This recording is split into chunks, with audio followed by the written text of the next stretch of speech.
Hello everybody, welcome to our channel Grace Up. और आज का जो वीडियो है इसमें हम लाइसोसोम नामक बहुरूपीय के बारे में पढ़ने जा रहे हैं। लाइसोसोम एक बहुरूपीय होता है, बहुरूपीय होता है सर। बहुविधरूपीय इज नोन एज बहुरूपीय नहीं, बहुरूपीय मतलब जिसके बहुत सारे रूप हों, जो अलग अलग फॉर्म्स में प्रेजेंट हो। हम ऐसा बोलते हैं कि लाइसोसोम है दे आर पॉलीमॉर्फिक। कैसे होते हैं? Polymorphic. Poly poly poly poly poly poly poly का मतलब होता है मैनी, बहुत सारे, और मॉर्फिक का मतलब मॉर्फोलॉजी से बना मॉर्फिक, और मॉर्फिक का मतलब हो गया फॉर्म्स।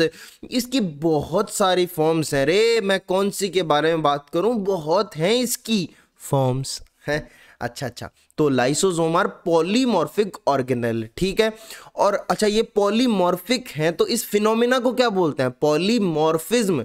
तो अगर आपसे कोई ऐसा क्वेश्चन पूछे कि which of the following organelle shows polymorphism, तो आप क्या बोलेंगे? आप ये बोल देंगे उसको खटाक से कि सर लाइसोसोम होता है जो पॉलीमॉर्फिज्म शो करता है।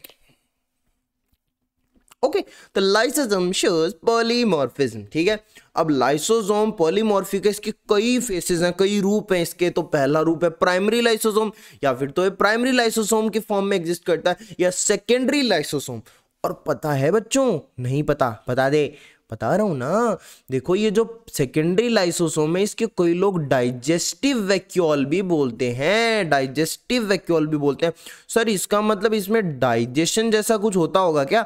हाँ बेटा, डाइजेशन जैसा इसमें कुछ होता है। हाँ, डाइजेस्टिव लाइसोसोम, डाइजेस्टिव वैक्यूल इसको बोलते हैं, या फिर हेट्रोफेगोसोम भी बोलते हैं। क्या बोलते हैं? हेट्रोफेगोसोम भी बोलते हैं बच्चों।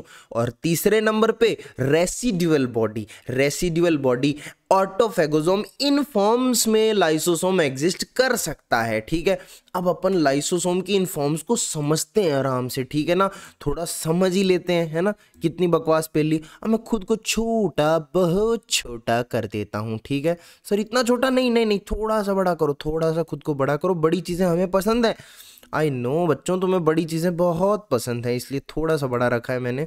और अब इस डायग्राम को अपन ले आते हैं थोड़ा सेंटर में। क्या अब अलाइनमेंट एकदम सही है? सर एकदम सही अलाइनमेंट है, आप तो बस पढ़ा दो, बस मस्त अलाइनमेंट है एकदम। देखो देखो बच्चों, सुनो मेरी बात को गौर से। आप ये जो देख रहे हो, आप ये जो देख रहे हो सर, हम तो आपको देख रहे हैं।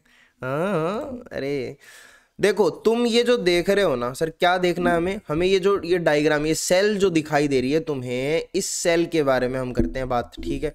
ये जो सेल तुम देख रहे हो, इस सेल के अंदर यहाँ पर मैंने जो ये येलो कलर में, सॉरी थोड़ा ऑरेंज कलर में ये मॉलिक्यूल बनाई, ये कोई लिक्विड पार्टिकल है, ठीक है। ये मैंने कोई सेल बनाई है। इस सेल के अंदर लिक्विड पार्टिकल को जब एंटर करना होता है तो सेल मेम्ब्रेन कुछ इस तरीके की हो जाती है, ठीक है। कुछ इस तरीके की सेल मेम्ब्रेन हो जाती है। खुद को थोड़ा सा मॉडिफाई करके इसको अंदर ले लेती है। ये देखो, सेल मेम्ब्रेन का भी कुछ हिस्सा आ गया, और ये आ गया अंदर, वाटर का पार्टिकल आ गया, ठीक है। अब ये प्रोसेस को क्या बोलते हैं? पिनोसाइटोसिस। हमने पढ़ा था ना, जब सेल ड्रिंकिंग करती है, that is known as pinocytosis, ठीक है। और जब फूड लेती है cell, that is known as phagocytosis, that is known as phagocytosis. तो हमने बोला कि सर ये पिनोसाइटोसिस और फैगोसाइटोसिस तो हमने पढ़े थे जब हम एंडोसाइटोसिस पढ़ रहे थे। मतलब सेल जब अंदर कुछ भी चीज लेती है तो इन्हीं दो मेथड से लेती है, या तो पीती है या फिर खाती है। तो phagocytosis and pinocytosis are endocytosis kind, ठीक है। अब ये जो अंदर, जब ये सेल के अंदर आ गए हैं तो इन वेसिकल्स को बोलते हैं पिनोसोम और फैगोसोम रेस्पेक्टिवली। जिनमें फूड होता है उन वेसिकल्स को बोलते हैं फैगोसोम, और जिनमें पानी या लिक्विड पार्टिकल कोई होता है that are known as pinosome, ठीक है। ओके, अब आगे बढ़ते हैं। एक बार मैं कुछ चीजें इन्हें रब कर देता हूं, अब मैं अच्छे से समझाऊंगा तुम्हें, देखना। देखो, ये न्यूक्लियस हो गया सेल का, ठीक है। न्यूक्लियस दिख रहा है अच्छे से। अब ये जो न्यूक्लियस है बच्चों, ये जो न्यूक्लियस है ना, ये क्या न्यूक्लियस है, क्या बताना चाहते हो अब? न्यूक्लियस के आस पास है ये अपनी एंडोप्लाज्मिक रेटिकुलम। एंडोप्लाज्मिक रेटिकुलम में बनते हैं वेसिकल्स, ठीक है, ये अर्लियर वीडियोस में पढ़ा चुका हूँ तो जल्दी बता रहा हूँ थोड़ा। वेसिकल्स बन गए। अब ये वेसिकल जाएंगे गोल्जी बॉडी के साथ। गोल्जी बॉडी क्या करेगी? इनका मैच्योरेशन करेगी, मैच्योरेशन कर देगी, पैकेजिंग कर देगी इनकी। तो गोल्जी बॉडी ने ये बना लिया, जो प्रोडक्ट निकला दैट इज प्राइमरी लाइसोसोम, ठीक है, जिसके अंदर एंजाइम्स होते हैं, प्राइमरी लाइसोसोम होता है। गोल्जी बॉडी से जस्ट जो चीज निकली है पैकेज होकर, मैच्योर होकर, newly formed, this is primary lysosome, ठीक है। ये प्राइमरी लाइसोसोम है, इसमें एंजाइम्स होते हैं, ठीक है। लेकिन ये एंजाइम्स कैसे होते हैं बच्चों? इनएक्टिव होते हैं। कैसे होते हैं ये एंजाइम्स? इनएक्टिव होते हैं, मरे पड़े रहते हैं, इनएक्टिव एंजाइम्स प्रेजेंट होते हैं। अब ये जो प्राइमरी लाइसोसोम है ना बच्चों, ये प्राइमरी लाइसोसोम में जब ये पिनोसोम या फिर ये फैगोसोम जब आकर के जुड़ जाते हैं, ठीक है, जब आकर के ऐड हो जाते हैं, तब बनता है सेकेंडरी लाइसोसोम। सेकेंडरी लाइसोसोम क्या होता है actually? Secondary lysosome is primary lysosome plus phagosome और pinosome. Phagosome pinosome plus primary lysosome, फिर ये बन जाता है सेकेंडरी लाइसोसोम। देखो क्या था, प्राइमरी लाइसोसोम में इनएक्टिव एंजाइम्स प्रेजेंट थे, ठीक है। इनएक्टिव एंजाइम्स है जो कि डाइजेशन के लिए तत्पर बैठे हैं एकदम, ठीक है। तो डाइजेशन के लिए तत्पर बैठे हैं, इनएक्टिव एंजाइम्स हैं। तो अब डाइजेशन के लिए सामान चाहिए, सामान ये पिनोसोम या फिर फैगोसोम प्रोवाइड कर देता है और फिर बन जाता है सेकेंडरी लाइसोसोम। अब सेकेंडरी लाइसोसोम में एंजाइम्स एक्टिव हो जाते हैं क्योंकि इनके पास सामान आ गया डाइजेस्ट करने के लिए। तो अब ये क्या करेंगे? डाइजेशन करेंगे। अब डाइजेशन होने के बाद में बचता है रेसिड्यू। जैसे हम में भी डाइजेशन एब्जॉर्प्शन खत्म हो जाता है तब लास्ट में एक्सक्रीटरी मटेरियल बचता है, तो उसी तरीके से अब डाइजेशन होने के बाद देखो ये अंदर डॉट डॉट सी मैंने शो किए हैं, ये रेसिडुअल मैटर बच गया। और जिस बॉडी में बाउंडेड ये residual matter that is known as residual body. हमने बोला था ना कि जो लाइसोसोम है, प्राइमरी लाइसोसोम, सेकेंडरी लाइसोसोम, फिर रेसिडुअल बॉडी, तो हमने रेसिडुअल बॉडी समझा दी। अब फॉर्मेशन हो चुका है रेसिडुअल बॉडी का, ठीक है। सॉरी रेसिडुअल बॉडी बन गई है तो अच्छा हो गया। अब बताओ आगे क्या होगा? देखो रेसिडुअल बॉडी क्या होती है? सेकेंडरी लाइसोसोम प्लस उसमें अनडाइजेस्टेड फूड आ जाता है, प्लस उसमें क्या आ जाता है? अनडाइजेस्टेड फूड आ जाता है। और देन इसको एक्सोसाइटोसिस या सेल वोमिटिंग कर दी जाती है, बाहर निकाल दिया जाता है इसको, ठीक है।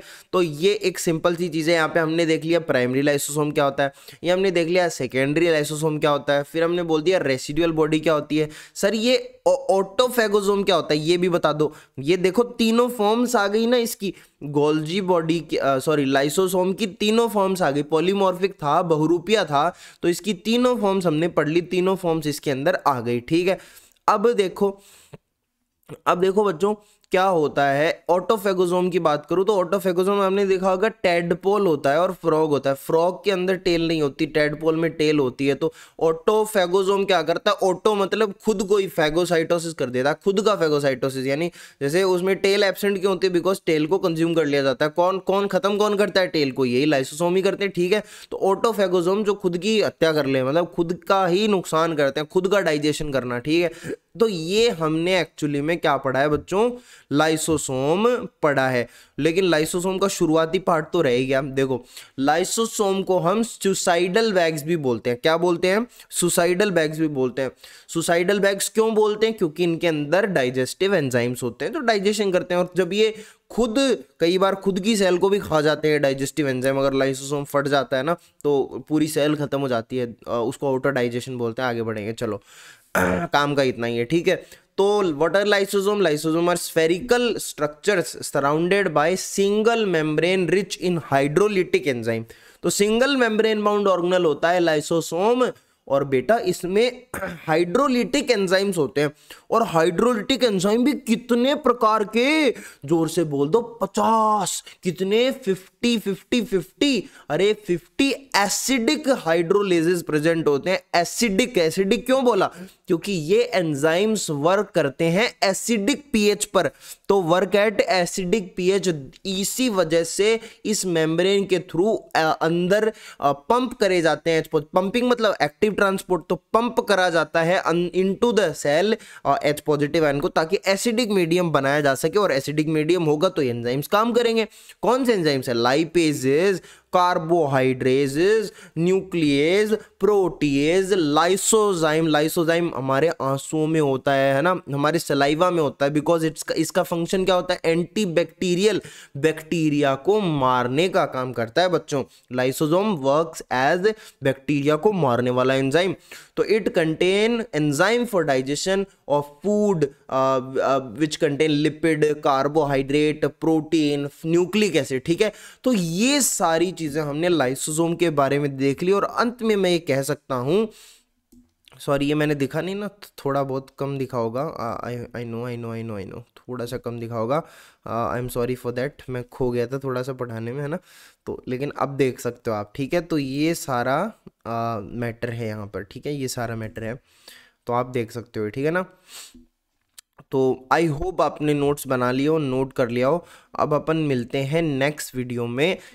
टिल देन चैनल को सब्सक्राइब कर दीजिए, लाइक करिए वीडियो को, और कमेंट कर दीजिए, या कोई क्वेश्चन पूछ लीजिए जो आपको पूछना हो, है पूछो तो सही, पूछो तो जाने, ठीक है। तो फिर मिलते हैं नेक्स्ट वीडियो में।